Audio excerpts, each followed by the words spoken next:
Yeah, it's really exciting. This is, my first kind of big result at one of the bigger events. So, just came into this week looking to qualify, maybe win a round in main draw, and definitely exceeded my expectations thus far. But given that I'm here, I just want to keep going and see what I can do. Can you talk a little bit about the match today and about that? Yeah, I just came out really focused today. I think that was, how I got away with the first set so quickly. She might have started a little bit slower, picked up her game, started serving a little bit better in the second set. And so the second set was a little more competitive, but I just really felt, my timing was great out there today. I was serving well, which is unusual for me. And just, I was feeling it. Nicole, do you feel like you're maybe reading the game a little bit, like the pro level game, top elite level game a little bit better now than you were maybe when you first left Stanford and got on tour? Yeah, I think that's part of it. I think the bigger part of it, though, is the coach I'm working with. I'm working with Roger Smith, and he has really turned my game around. We started at U.S. Open. I had a pretty good fall in the challengers, and it just has felt like a really linear improvement for me. So I think he's helping me to see the game differently. So I'm not crediting myself with that. But yeah, he's done a really good job, and we make a good team, and I think that's showing in our results right now. Can you talk a little bit more specifically about that in terms of what he's been telling you or what you guys have been working on that you've seen translate, because you're on quite the run now? Yeah, he's a really supportive person. Just really, really positive. He's kind of complements my personality really well. We get along really well, which hasn't always been the case with my coaches in the past. I can be really stubborn, so I can be a little difficult sometimes. But he's been really great in that sense. And then he just knows the game so well, sees it so well, gives me unbelievable game plans, and we've just been working really hard on making me more of an all-court player and a little bit less defensive.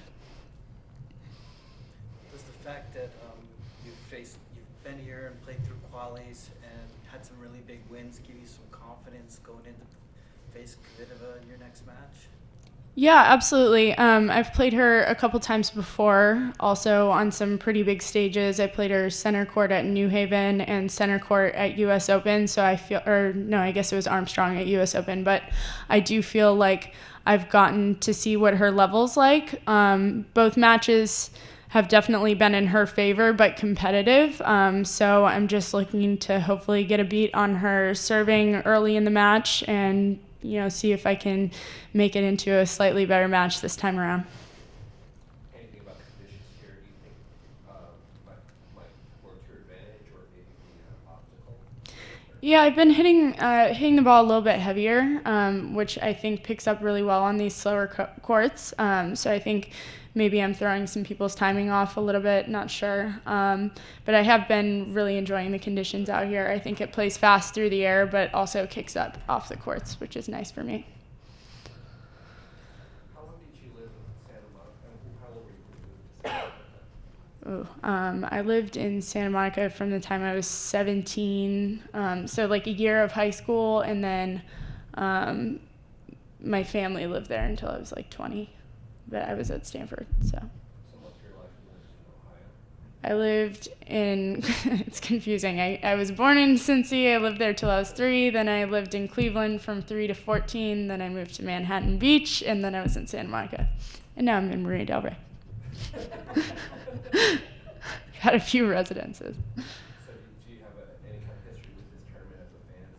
It's so close. Not so much as a fan. I don't think I ever made it out here. Obviously, I was very busy competing in my own junior events throughout high school, but I always did hear that this is one of the best fan experiences. So that definitely stuck with me. I try to take a little bit extra time with the fans here because I know they're really enthusiastic about this particular tournament. What was Tennessee like in Cleveland? Better than you'd think. Yeah. Yeah, it's pretty good actually. I read a bit about you from 3 years ago. You were very into surfing. Is that still the case? How serious is your surfing? Is very not serious. Yeah. I went on a vacation with my boyfriend at the end of last year to Costa Rica to surf a little bit, but I'm riding ankle breakers, like 3-foot waves, maybe. Nicole, you talked about being more aggressive and amping up your game a little bit more.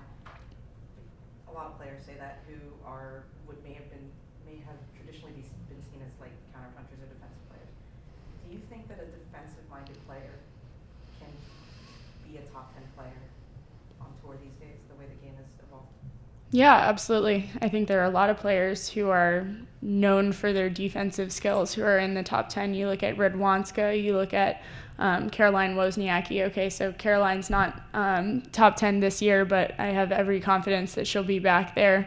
Veterans of the game who have offensive skills, but they're bringing the paychecks home with the crazy defense and some awesome shot making from behind in the court. So I think the key is that you need to have both, and those players do. They know how to step up when it matters, and that's something that I've been integrating into my game. I definitely want to be a little bit maybe more aggressive than that at times, but that's kind of what I'm looking to do, be more of an all-court player. Any more questions? We look a lot at in the media. We look a lot at career best wins, and we saw that Madison, I think, was your best win ever by ranking. Is that important to you, the number, or is that win in any way important to you? No, I don't think the number so much is important. I think certain benchmarks are important, like a top 20 win, top 10 win.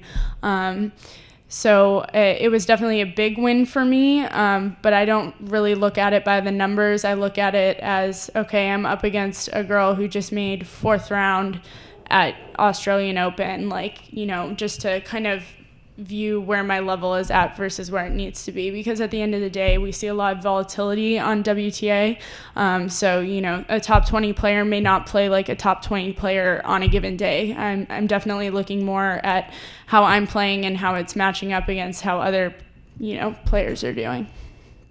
With all these upsets that have been happening here in this tournament, does that kind of make you more confident that it is wide open?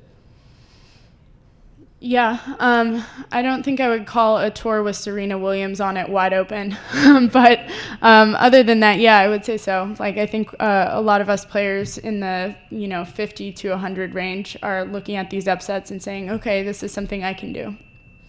Last question? So what then would be your most significant win in your mind of your pro career so far?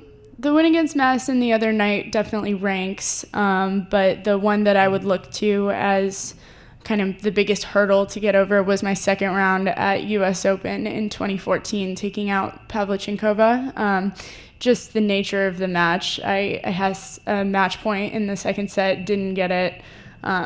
Came back to rally in the third for the win, and that was during a tournament where I picked up my first and second Grand Slam wins ever. I look back on that as a moment where I really proved to myself that I could do a lot of really good things under pressure. Thank you. Thank you.